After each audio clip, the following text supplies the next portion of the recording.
Welcome to our series exploring the enigmatic realm of unexplained deaths and mysteries. Join us as we delve into perplexing cases that defy conventional understanding, where each clue raises more questions. The mystery of the Clovis people is one of the most intriguing puzzles in North American prehistory. Thousands of years ago, during the last ice age, a group of early humans, known for their distinctive stone tools, roamed the continent. But then, seemingly out of nowhere, they vanished, leaving behind a legacy of speculation and uncertainty. So what exactly happened to the Clovis people? I keep hearing about how they were the first to settle North America, but then they just disappeared. Yeah, it's wild. The Clovis people were thought to be among the earliest groups here.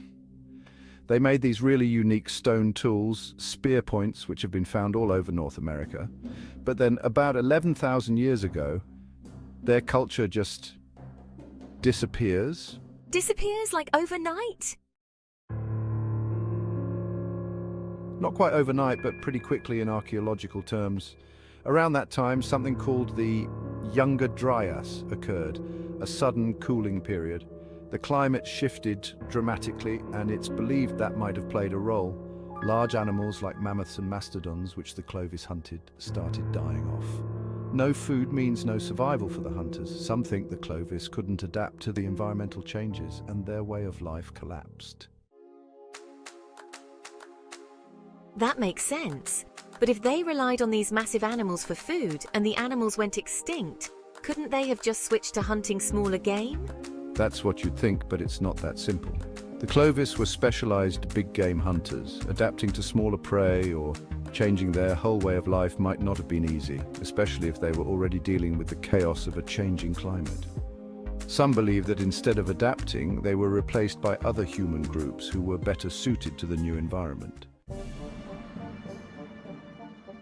Indeed, around the time the Clovis culture disappears from the archaeological record, evidence of other groups with different tool-making techniques starts to emerge.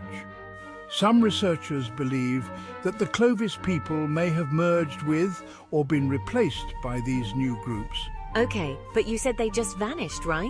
Couldn't they have moved somewhere else? Maybe they integrated with other populations?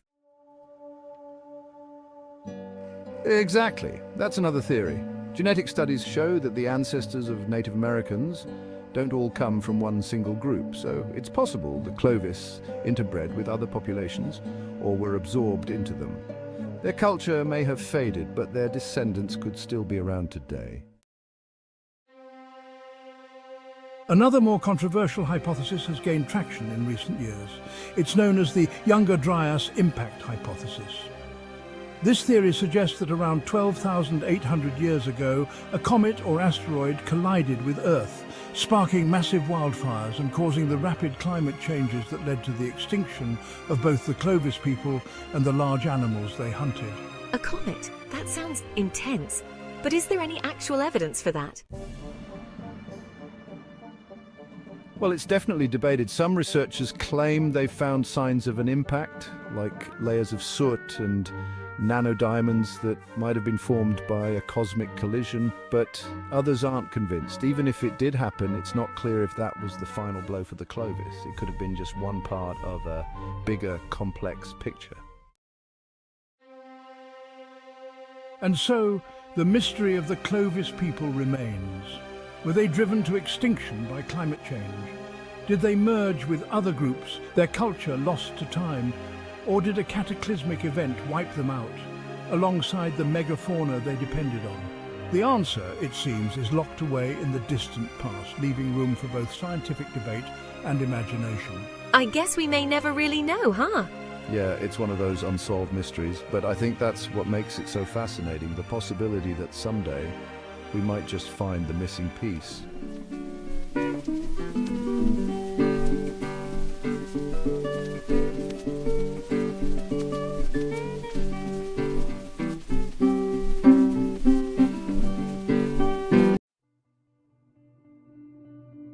It was a serene afternoon in March 1967 when Jim Thompson, the American silk magnate, left his holiday bungalow in the Cameron Highlands of Malaysia. He had been staying with friends, enjoying a quiet break in the cool, misty hills, far from the hustle and bustle of his thriving silk business in Thailand. But that day, as he stepped out for a casual afternoon walk, something extraordinary happened. Something no one would have predicted. Jim Thompson vanished without a trace, leaving behind not only a successful empire but one of the greatest unsolved mysteries of the 20th century. The story of his disappearance continues to stir curiosity, spawning theories ranging from the plausible to the fantastical. So he just walked off into the jungle and was never seen again? No clues, no witnesses? Exactly. Not a single sign. They searched for weeks. Police, the military, even locals who knew the terrain well. Everyone combed the jungles. But they found nothing. No body, no personal items, nothing. It's like he disappeared into thin air. That's just bizarre. I mean, this is Jim Thompson we're talking about. The guy who revived the Thai silk industry, rubbed shoulders with celebrities and diplomats, and lived in that famous house in Bangkok. Jim Thompson's life was no ordinary one. Born in 1906 in Delaware, USA, he started his career as an architect. But the winds of war took him down a different path. When World War II broke out, he joined the Office of Strategic Services, or OSS, the precursor to the CIA. It was during his service in Southeast Asia that he developed a deep connection with Thailand. After the war, instead of returning to the US, Thompson stayed in Bangkok, where he discovered the fading art of traditional Thai silk weaving. With a vision and entrepreneurial skill, he brought Thai silk to international prominence. His efforts helped create a resurgence in the craft, and soon his fabrics were being used by top designers and even appeared in films like. But Thompson was also a man of mystery, with ties to espionage and a penchant for privacy, which only adds to the intrigue surrounding his disappearance. You're saying he might have been involved in more than just silk? What, like espionage? Was he still connected to the CIA? Maybe. Some people believe his ties to the OSS didn't end when the war did. Southeast Asia was a hotbed of Cold War activity, and Thompson had the right connections. It's possible his disappearance wasn't an accident at all. Some think he was assassinated, maybe by political enemies or even rival business interests. There's also a theory that he was kidnapped, maybe by a foreign power or even by the locals for ransom, but none of those theories were ever proven. And then there's his house in Bangkok, right? That place is still there, filled with all the artifacts and art he collected. Exactly. His house is now a museum, the Jim Thompson House. It's one of Bangkok's most visited spots. People go there not just to see the art and architecture, but also to learn about this man who had such an impact on Thailand, and yet whose fate remains unknown. It's a bit eerie, actually. Walking through his house, you can't help but wonder what really happened to him. Do you think we'll ever know the truth? Who knows? It's been over 50 years. Without a body or new evidence, it's all speculation. The jungle has a way of keeping its secrets. Maybe he's still out there somewhere, buried under layers of earth and foliage, or maybe the truth is something no one has ever imagined. But one thing's for sure, the mystery of Jim Thompson is far from forgotten. Jim Thompson's disappearance has become a legend, an unsolved puzzle that lingers in the minds of historians, adventurers, and conspiracy theorists alike. Was it an accident? A kidnapping? A carefully orchestrated escape? No one knows for sure. What remains is the story of a man who shaped an industry, lived a life full of adventure and secrecy, and vanished without a trace, leaving behind a legacy wrapped in silk and a mystery wrapped in shadows.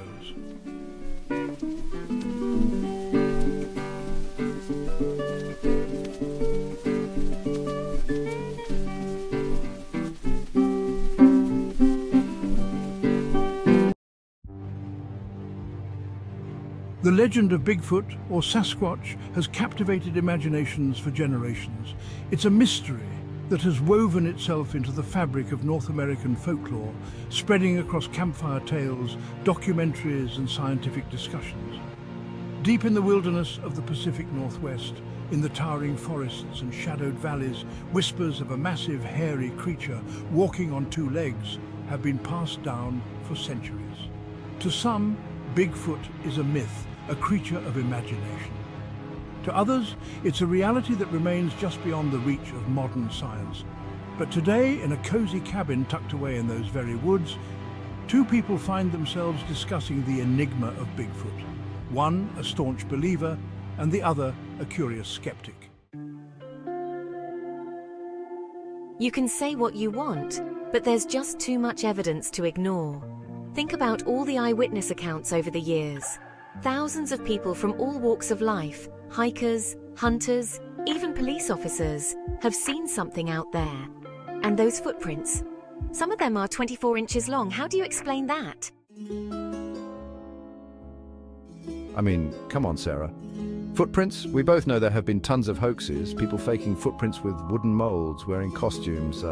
It's all a bit too convenient, don't you think? Besides, with all the technology we have today, drones, trail cameras, you'd think by now we'd have clear photos or videos of this supposed creature, not just grainy, blurry footage like that old Patterson-Gimlin film. The Patterson-Gimlin film, a short piece of shaky footage from 1967, is still one of the most famous pieces of alleged Bigfoot evidence. Shot in Bluff Creek, California, it appears to show a large bipedal creature striding through a clearing, glancing back at the camera before disappearing into the trees. For some, this film is the smoking gun, proof that Sasquatch exists. For others, like Tom, it's just another elaborate hoax. You know, the Native Americans had legends of Sasquatch long before the media got involved. They called it the hairy man. These stories have been passed down for generations. There's got to be something to them, don't you think? And it's not just in North America.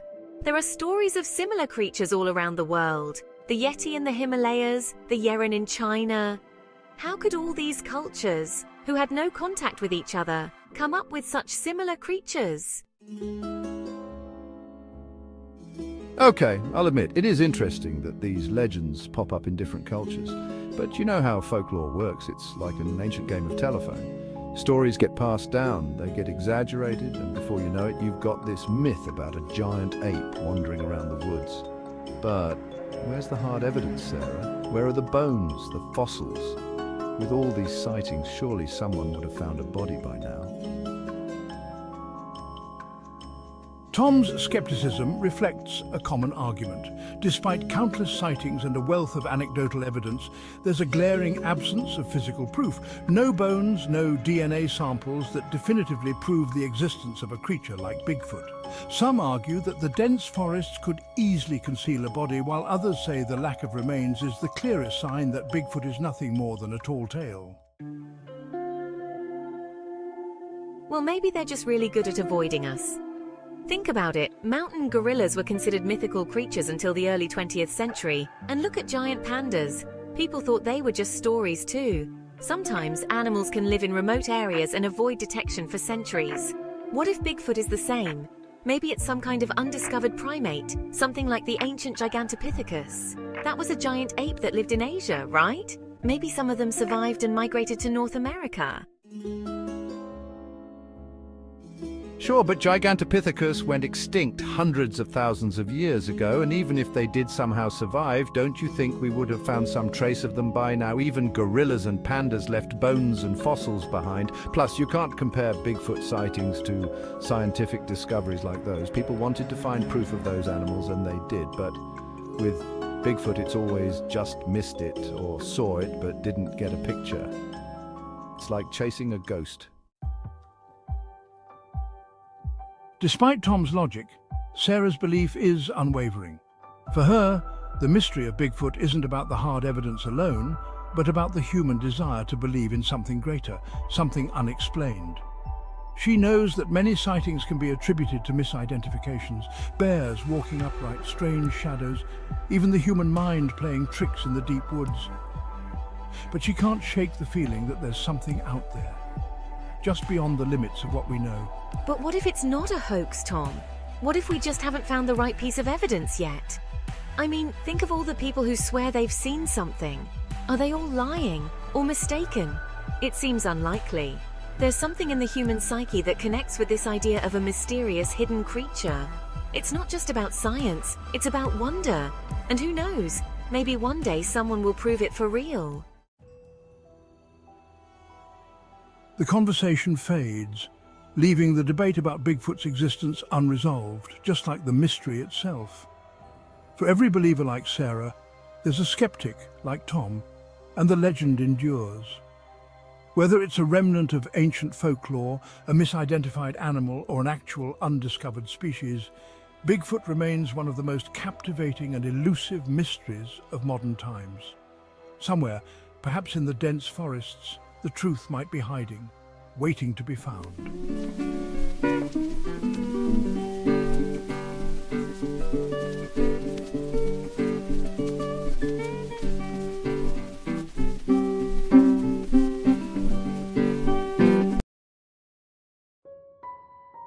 In the heart of the Ottoman Empire, amidst the grandeur of 16th century Istanbul, an admiral named Piri Reis would leave behind a map that would puzzle historians, scientists and adventurers for centuries.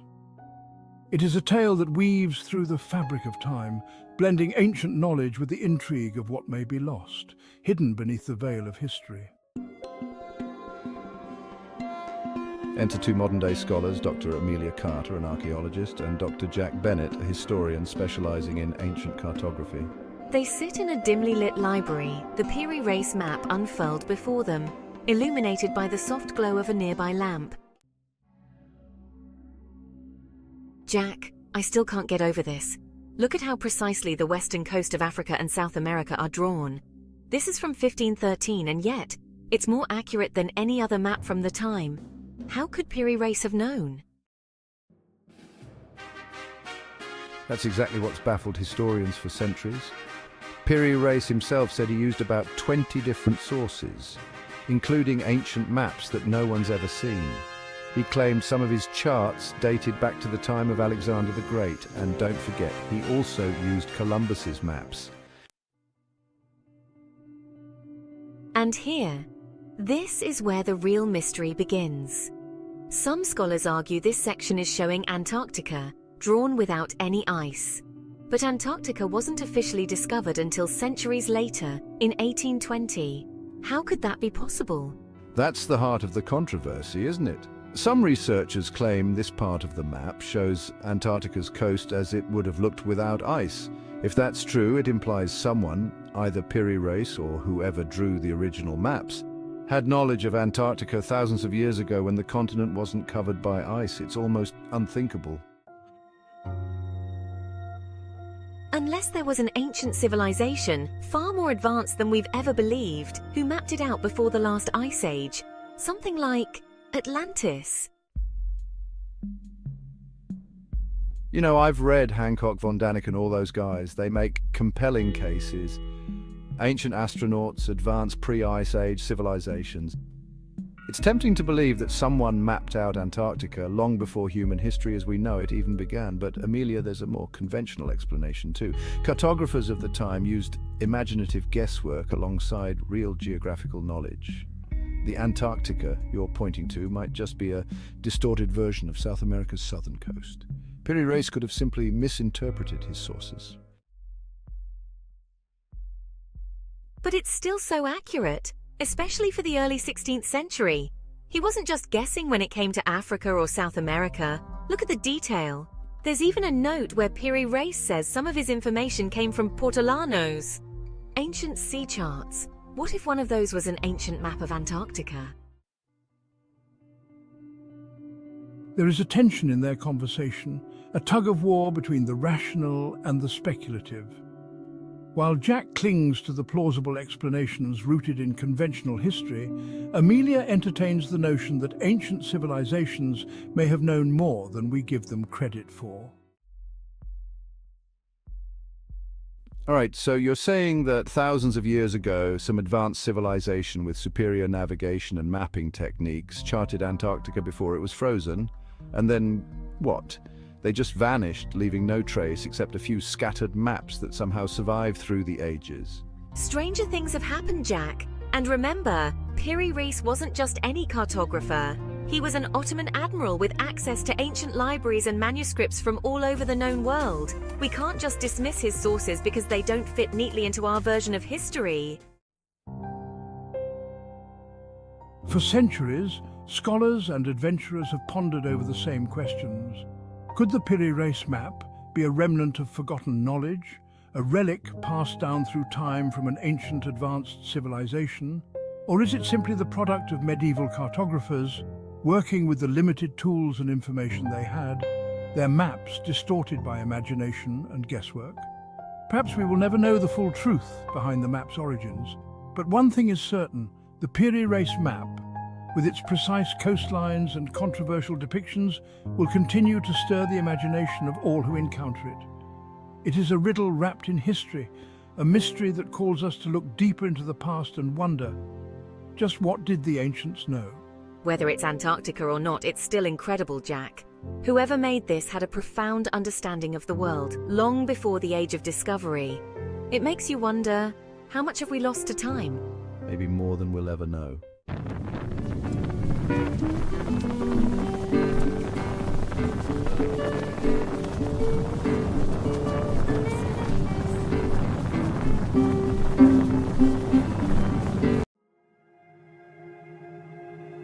The origin of life on Earth, one of the greatest mysteries in science. How did simple molecules swimming in the primordial oceans give rise to the complex web of life we see today? Over time, brilliant minds have proposed various theories, each offering a different glimpse into the ancient past. Today, we'll listen in on a conversation between two friends, Emily and Jack, as they explore the possibilities. You know, the more I read about the origin of life, the more confused I get. There are so many theories. Primordial soup, hydrothermal vents, panspermia. It's like a mystery novel with too many suspects. Yeah, it does feel like a whodunit, except in this case it's more of a howdunit. I guess it all starts with the idea that life began in a chemical soup of organic molecules. A concept born in the 1920s from the minds of Alexander Oparin and JBS Haldane. It suggests that Earth's early oceans were a cocktail of chemicals, perhaps methane, ammonia, hydrogen and water vapor, where lightning or ultraviolet radiation sparked the formation of life's building blocks. Right. I think that was tested in wasn't it? They tried to recreate early Earth conditions in the lab, sparking electricity through a mix of gases. And voila, they got amino acids, the basic components of proteins. Yeah, exactly, but amino acids alone don't make life. There's still a huge leap between simple organic molecules and a living, self-replicating organism. Oh, you're talking about the idea that life could have started at the bottom of the ocean, near those deep-sea vents that spew hot water and minerals. Exactly, those vents create chemical gradients that could have powered the early formation of organic compounds. Some scientists think that life didn't need sunlight at all, just the energy from these vents, along with the right chemical reactions. It makes sense, especially since we found all kinds of weird life forms down there. Bacteria and organisms that thrive without sunlight, using sulfur or other chemicals for energy. The hydrothermal vent hypothesis paints a vivid picture of life bubbling up from the dark depths of the ocean, sustained by chemical energy rather than sunlight. You mean, that's the theory where life, or at least the building blocks of life, came to Earth on comets or meteoroids, right?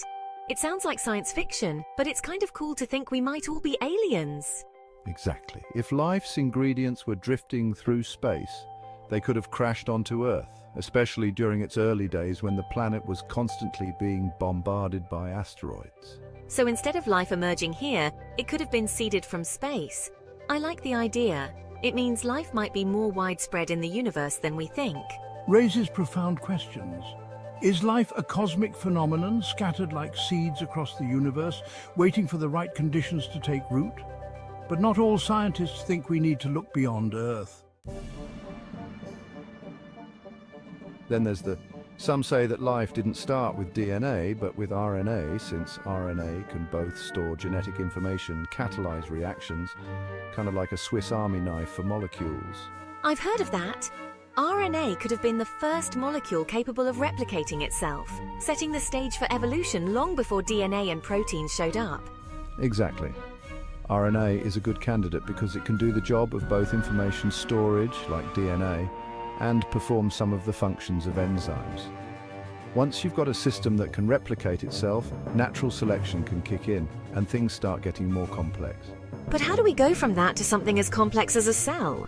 And therein lies the crux of the mystery. Even if RNA was the first molecule of life, how did it organize into complex membrane-bound cells capable of growth, reproduction, and metabolism? Another theory might hold a clue. Have you heard of that? Instead of starting with genetic molecules like RNA, this idea suggests life might have started with basic metabolic processes. Wait, so life started with chemical reactions, like the kind we see in metabolism today, and RNA or DNA came along later? Yeah, that's the basic idea. The theory is that energy-harnessing reactions could have emerged first, maybe in mineral-rich environments, and then eventually evolved into more complex forms that included genetic material. It's a chemistry first, genes later approach. This theory challenges the conventional idea that genetic material must come first. Instead, it suggests that life's true origin lies in chemical reactions that harnessed energy long before any sophisticated molecular machinery existed.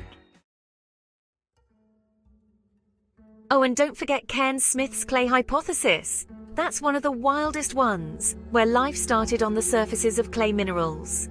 Yeah, the idea that these clay surfaces acted like templates for organic molecules, helping them assemble into more complex structures, maybe even early forms of RNA. It's funny to think that we might owe our existence to mud, but there's something strangely poetic about life emerging from the Earth itself. The clay hypothesis is a reminder of the interconnectedness between geology and biology. Minerals from the Earth may have played a crucial role in shaping the first life forms, showing how diverse the possible pathways to life might be. And then there's the whole question of chirality. Why are biological molecules like amino acids left-handed and sugars right-handed? What caused that preference? I read that cosmic rays or polarized light from space might have influenced it. It's a small detail, but it adds to the mystery. Yeah, it's like the universe itself had a hand in shaping life's building blocks. Despite all these theories, we still don't have a definitive answer. Did life arise in the shallow seas, deep in the oceans, or even come from the stars? Each hypothesis offers a piece of the puzzle, but the full picture remains just out of reach. For now, the origin of life on Earth continues to inspire, confound, and excite those who dare to explore the deepest questions of existence. You know, after all that, I feel like we're no closer to figuring it out, but it's kind of beautiful, isn't it? Yeah, it makes you realize that life, wherever it came from, is a pretty miraculous thing. And so, the mystery of life's origins continues. Though we may not have the answer yet, the journey of discovery is as thrilling as the destination itself.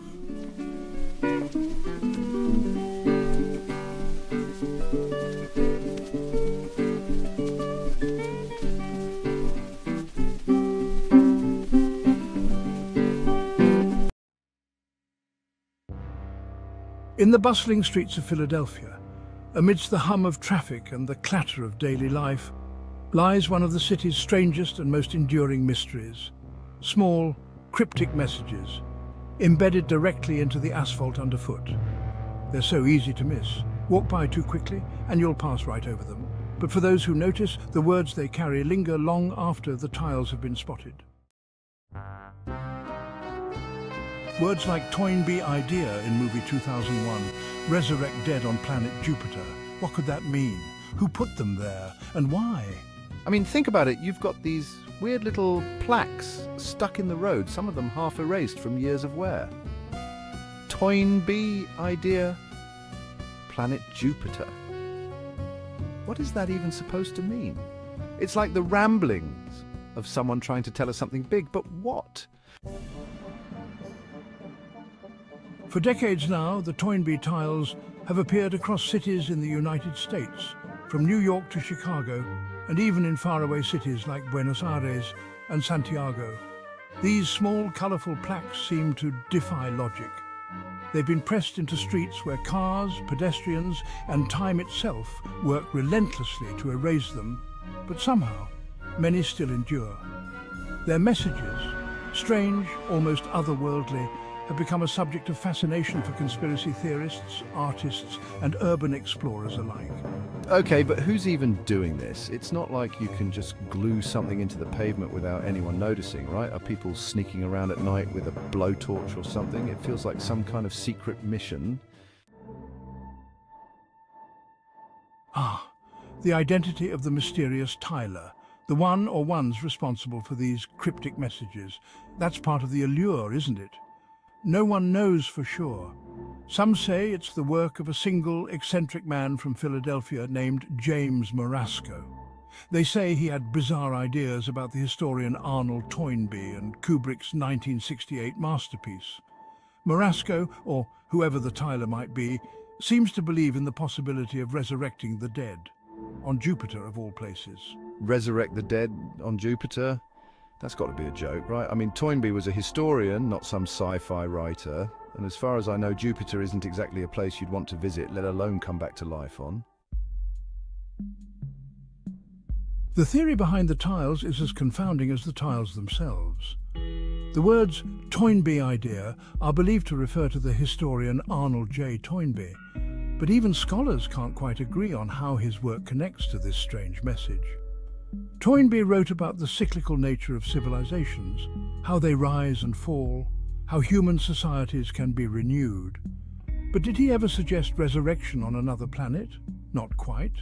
Still, in some strange, inexplicable way, the Tyler seems to have combined Toynbee's ideas with the themes from where humans transcend their earthly limitations and reach a new stage of existence in the cosmos.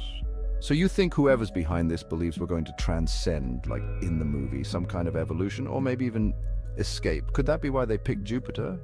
It's so far away, almost unattainable. Exactly.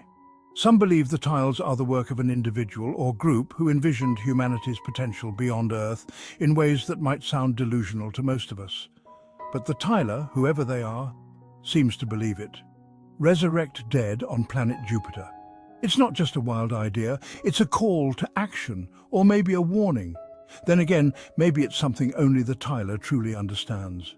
Okay, but why hide behind these tiles? If they believe in something so huge, why not just say it outright? What's with the secrecy? That's part of the mystery, isn't it? Some tiles include paranoid rants about media suppression, claiming that powerful forces are keeping this Toynbee idea from the public. Perhaps the Tyler believes they're being silenced, and the tiles are their way of subverting the system, tiny acts of rebellion hidden in plain sight. That's actually kind of clever, but the tiles keep showing up in different cities, right? How are they still doing it? And what about all the new tiles? Are they still the same person's work, or copycats? Another mystery. The first tiles were discovered back in the 1980s, primarily in Philadelphia. But as time passed, they began to appear in major cities across the US and even internationally. Are they all the work of one individual, or has the idea spread, carried on by followers? Some of the newer tiles mimic the originals, but no one knows for certain if the Tyler is still active or if their legacy is being carried on by others. Man, it's wild that something so simple, so small can spark this much curiosity. It's like a riddle nobody's solved yet, or maybe we're not supposed to. Exactly. The Toynbee tiles have become more than just plaques embedded in the street. They've become an enigma, a puzzle that stirs the imagination. Part urban legend, part philosophical statement, and part work of art. These tiles have left their mark, not just in the asphalt, but in the minds of those who stop to wonder at their meaning. In the end, the Toynbee tiles may be less about solving a mystery and more about embracing it. They remind us that not all questions have answers, and sometimes the mystery itself is what keeps the story alive.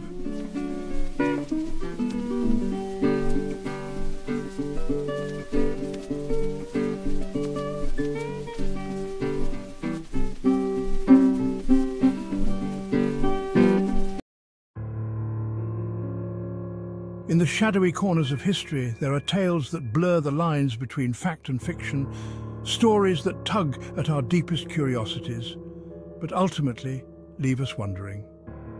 Among these is the legend of the Dropa Stones, a mystery that has captured the imagination of many but eludes the light of truth. Let us listen now, as Jake and Sarah embark on a discussion that seeks to unravel this enigmatic puzzle. So, Sarah, ever heard of the Dropa Stones? Supposedly they're these ancient discs found in a remote cave in the Bayan Ha Mountains on the China-Tibet border.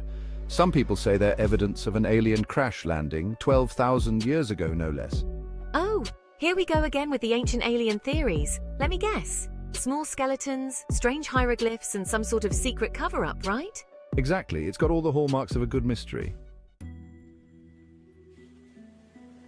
The story goes like this. In 1938, a Chinese archaeologist named Chi Pute and his team discovered these strange tombs.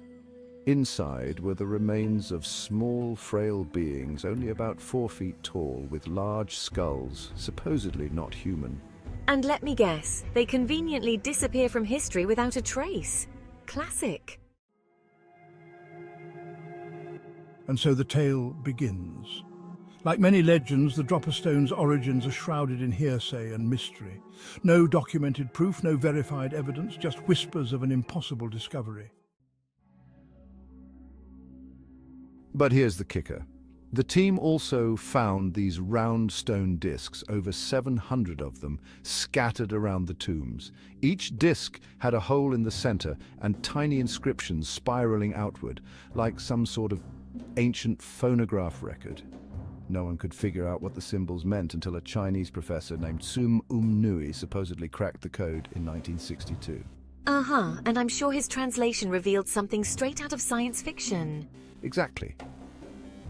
Sum Nui supposedly translated the inscriptions, and what he found was wild. The discs apparently tell the story of a group of aliens called the Dropa, who crash-landed on Earth thousands of years ago. They couldn't fix their ship and were stranded here. They tried to make peace with local tribes, but the humans didn't take kindly to their new extraterrestrial neighbors and hunted them down. I mean, come on, Jake. Doesn't this sound a bit convenient? Mysterious artifacts, aliens, and no solid proof. It's like the perfect recipe for a modern myth. Indeed, Sarah voices the thoughts of many skeptics. For while the story of the Dropa Stones promises much, it delivers little in terms of tangible evidence. No photographs, no records of these supposed tombs, no bones. Just a tale that seems to grow taller with each telling. Jake, okay, I get it, but think about it, it's not right. Ancient astronaut theorists say that these stories aren't unique. There are countless cultures with legends of beings descending from the sky. Maybe the Dropa were real and maybe they crash here. Sarah, I'll admit it's a compelling story, but there are so many holes. For one, where's the archaeological evidence? No one's ever seen these so-called Dropa Stones. And what about this professor, Sum Nui? He doesn't show up in any credible records, it just doesn't add up. Jake? Yeah, that's true, there's barely anything to back it up. Even the story of Sum Nui translating the stones only surfaced in a Russian publication in the 1960s. After that, the whole thing exploded into the UFO community, and well, you know how those circles can run with a story. As Jake acknowledges, the Dropa Stones saga is fraught with inconsistencies and glaring absences. The so-called Professor Sum Nui remains a ghost. No academic records, no trace of his work outside of the tale. And yet, stories like this persist because they tap into something deeper. The human yearning for the unknown, the possibility that we are not alone. Sarah, you know, I've always been fascinated by how these stories spread. It's like people want to believe in the extraordinary, even when the evidence is lacking. We crave mystery. The Dropa Stones, the Nazca Lines, even things like the Bermuda Triangle. They make the world feel bigger, stranger. Jake? Exactly. Even if the Dropa Stones are a hoax or just a tall tale, they still spark the imagination. People want to believe that there's more to our history than we know. That maybe, just maybe, There's something out there we haven't discovered yet. And there it is, the crux of the matter. Fact or fiction, truth or myth, the Dropa Stones remind us of our insatiable curiosity. For every skeptic there is a dreamer, for every doubter a believer. Whether the Dropa were visitors from the stars or figments of a hoaxer's imagination, their legend continues to stir questions that may never be answered. Indeed, the mystery of the Dropa Stones may never be solved, but perhaps that's part of the allure. For as long as there are unsolved riddles in the annals of history, there will be those who seek, who wonder, and who believe.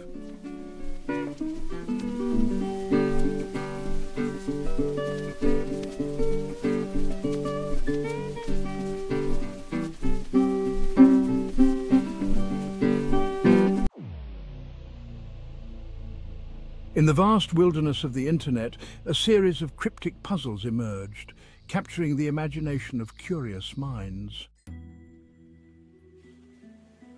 It began on a cold January day in 2012 when a mysterious message appeared on 4chan. This message was unlike any other. A simple image, but one that would soon launch one of the most enigmatic internet phenomena. Cicada 3301. Two friends, Alex and Maya, sat in their dimly lit apartment, huddled around a glowing laptop. Their fascination with cryptography and internet mysteries had led them down many rabbit holes, but nothing quite like this. Have you heard of this, Maya? The Cicada 3301 puzzle. It's like the ultimate challenge for codebreakers, cryptographers, heck, even philosophers. Yeah, I've read about it. It's not just a puzzle, though. It's got layers of meaning, hidden messages, and references to literature and art. But no one knows who's behind it. Some people think it's a recruitment tool for a secret organization. Right. It all started with that 4chan post, a plain black image with some text. It said something like, "We're looking for intelligent individuals," and then challenged people to find the hidden message in the image. Simple, but genius.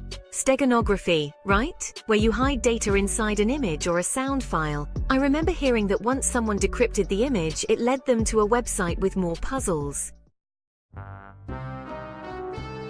And so it began. The internet's most ambitious puzzle hunt. Steganography was just the beginning, a mere introduction. Participants would soon find themselves deciphering complex codes, solving ciphers, and even delving into prime numbers and cryptographic techniques. Look at this. People had to use tools like PGP encryption to figure out the next step. They'd decrypt one layer only to discover it was part of something much bigger. It's like each step is a piece of an elaborate puzzle. Yeah, but it wasn't just about code breaking. Cicada 3301 referenced philosophy and literature, like Blake and T.S. Eliot. Some of the clues were philosophical, almost spiritual. There were messages about enlightenment and self-discovery. I know, it's like they mixed cryptography with the liberal arts education. But it gets even crazier. Some clues led people to physical locations around the world. I mean, there were actual posters with QR codes found in places like Sydney, Warsaw, and Paris. Imagine following a virtual trail across the internet, only to end up scanning a QR code in the middle of a street halfway across the world. You know, some people think it was a recruitment tool, right? Like for a government agency or an underground organization, looking for the best cryptographers and hackers out there. Yeah, I've heard that theory. Some say it could have been the NSA or MI6. But others think it's more of a hacktivist group like Anonymous or even a group of privacy advocates. I mean, the puzzles definitely had a lot to do with encryption, privacy, and anonymity. Or it could just be an ARG, an alternate reality game. Some people believe Cicada 3301 was just a really well-crafted, immersive experience with no deeper meaning than the puzzle itself. No recruitment, no secret societies, just a challenge. But if it was just a game, who was running it? And for what purpose? Theories abound, some plausible, others more outlandish, but no one knows for sure. The true mystery lies in the fact that, despite its global reach and the brilliance of its solvers, no one has ever come forward claiming to have been recruited. You know what's even weirder? After the 2014 puzzle, there were no more official updates from Cicada. Sure, there have been copycats, but the original puzzles just stopped. It's like they vanished. Maybe they found who they were looking for, or maybe it was all just a social experiment. It's strange, though. Why go through all that effort only to disappear? No one knows if anyone actually solved it all the way, or if they just gave up. Or maybe the ones who did solve it were sworn to secrecy. You know, like in those spy movies, solve the puzzle, get recruited into a top-secret organization, and you can never talk about it again. Yeah, and next thing you know, they're out there decrypting international secrets or designing encryption systems for the CIA. Who knows? The whole thing is as mysterious as the day it started. And so, the mystery of Cicada 3301 lingers in the digital ether unresolved. Was it a recruitment tool for a secret organization, an elaborate hoax, or perhaps something even more enigmatic, a call to those seeking not just answers but enlightenment? Whatever it may be, Cicada 3301 remains one of the most compelling internet phenomena, and the few who embarked on the journey will forever wonder what lay at the end of the road they couldn't fully traverse.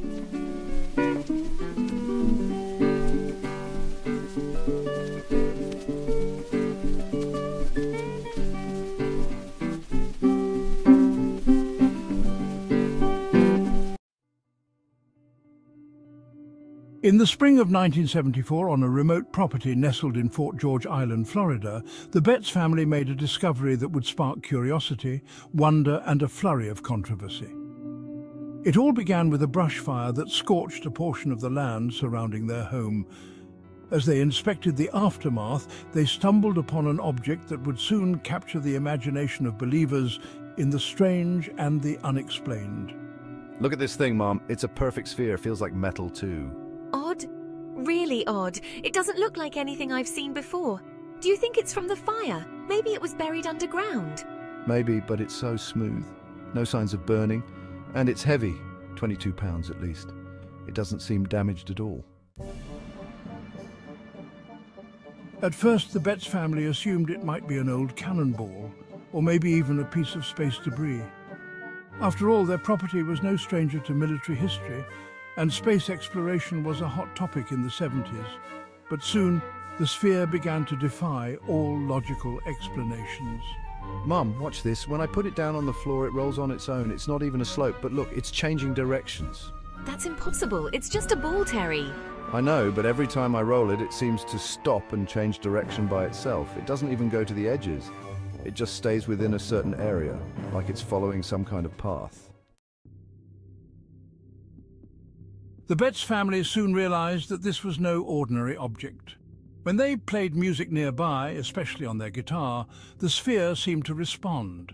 It hummed, resonated, and at times even vibrated, sending chills down their spines. Do you hear that? It's making a sound, like it's alive somehow. I don't know what's going on, but this isn't just some old piece of junk. What if it's from somewhere else, you know, like a probe from outer space? As the strange behavior of the sphere continued, the Betz family couldn't keep it a secret for long. Word got out, and soon the military, scientists and media descended upon their home, eager to get a glimpse of the so-called Betz Mystery Sphere. We took it to the Navy base today. They ran some tests. X-rays, you know, but they didn't find anything. It's solid metal, no seams, no openings. They're baffled. They even thought it might be some kind of military equipment, but they couldn't figure out who made it or why. It's as if it just exists. The Navy's X-rays revealed nothing out of the ordinary, aside from a few minor irregularities in the sphere's density. They confirmed it was made of stainless steel or a similar alloy.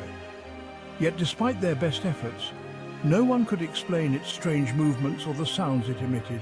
Theories began to swirl. What if it's some kind of alien technology? It moves like it knows where it's going. And when we play music, it hums back. Maybe it's communicating. Terry, we don't know that, but I admit there's something different about it. I just don't know what. While some speculated that the sphere was of extraterrestrial origin, others believed it might be a sophisticated piece of machinery or space debris. The excitement surrounding the sphere grew, but so did the skepticism.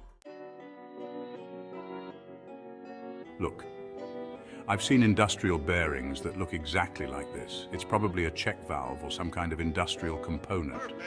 The movement, imperfections in the sphere's balance.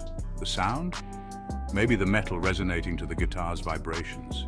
But that doesn't explain why it behaves so differently. Why does it avoid the edges? Why does it hum? Sometimes we see what we want to see. The brain plays tricks. Objects like these have explanations, but mystery often clouds reason. As time passed, the mystery surrounding the sphere began to fade, along with the media attention. Experts debunked many of the claims, suggesting that the sphere's odd behavior could be explained by natural phenomena, such as slight imperfections in the surface it was placed on, or vibrations from traffic affecting its movements. So, what now? Is that it? Just a weird ball from some factory? I don't know, maybe. But even if it is just a piece of machinery, it's been an adventure, hasn't it? To this day, no definitive explanation has been found. Was it simply a man-made object with peculiar properties? Or was there more to the mystery than science could uncover? The Betz Mystery Sphere remains an enigma, a story that lingers at the edges of rational explanation, leaving just enough room for the imagination to wander.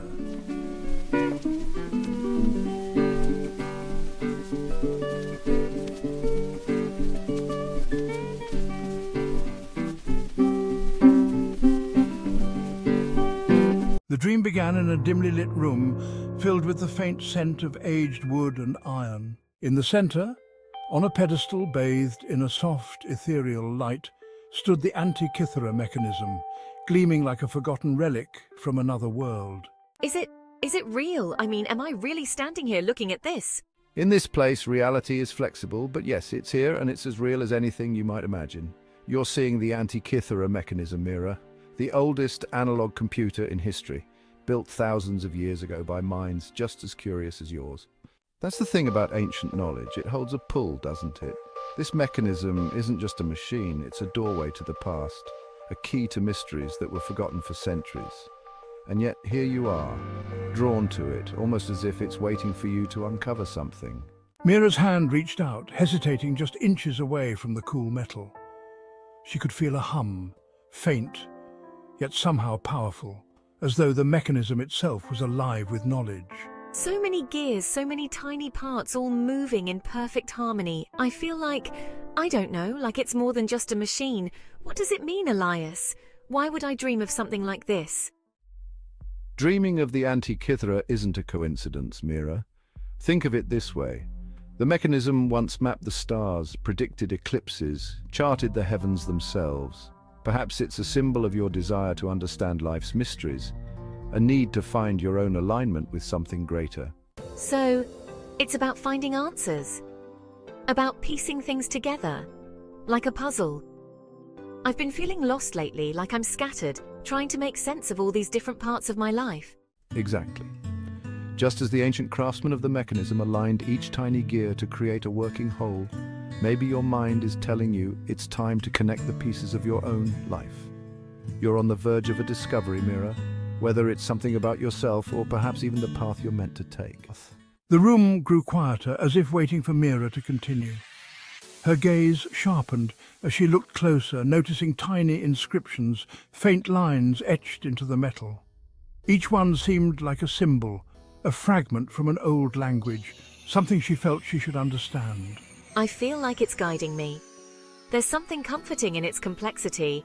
Every little piece has its place, working towards something much bigger than itself. And maybe that's what I'm looking for. A sense of purpose, of how I fit into everything around me.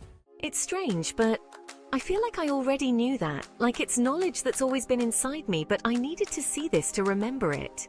Dreams have a way of doing that. Sometimes they bring us back to our own forgotten wisdom, buried beneath the noise of everyday life. Hold on to that feeling, Mira. Remember, just as the mechanism is a marvel of intricate parts, so are you. The room began to fade, the soft hum of the mechanism growing distant. Mira felt herself drifting back, carrying with her a renewed sense of purpose.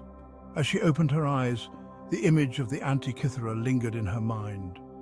a symbol of alignment, discovery, and the hidden wisdom that waited patiently within her.